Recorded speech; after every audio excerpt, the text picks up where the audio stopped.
Salut à tous, je suis Maître Laxuvens Cadet, avocat au barreau de Port-au-Prince et spécialiste en droit public et en droit des contentieux publics.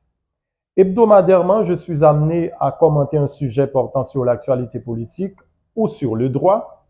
Cette semaine est marquée par l'arrestation de l'une des personnes qu'on considère comme l'un des cerveaux de l'assassinat de l'ancien président Jovenel Moïse, l'ancien président de la République.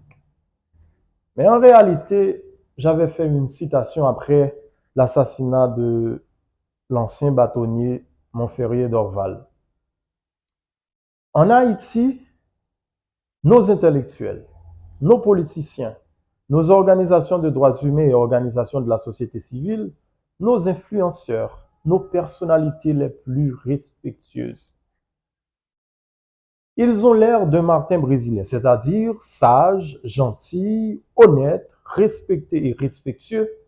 Mais en réalité, ce sont des pompeux au-dessous desquels on ne trouve que pourriture, criminalité, corruption et trafic d'influence.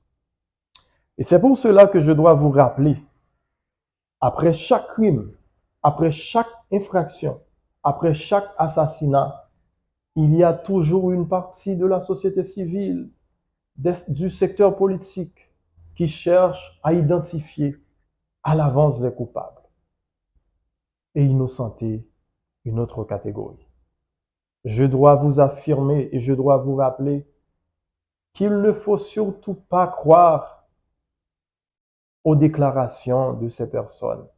Remettez en question tout ce qu'ils vous racontent, tout ce qu'ils vous disent, tout ce qu'ils vous expliquent, parce qu'en réalité, ils cherchent le plus souvent, je le rappelle, à cacher et protéger les vrais coupables et responsabiliser un secteur politique, un secteur social et un secteur économique. Mesdames et messieurs, je pense que cette arrestation est bienvenue parce que malgré que j'ai tout mis en doute, surtout c'était des déclarations forgées par des personnes qui avaient une position politique, et c'est pour cela, moi, je le réaffirme, la justice à qui est due, la justice à qui est méritée. Mais il faut nécessairement une justice indépendante. Il faut nécessairement une distribution équitable, saine et juste. Et la dernière chose, c'est que l'instruction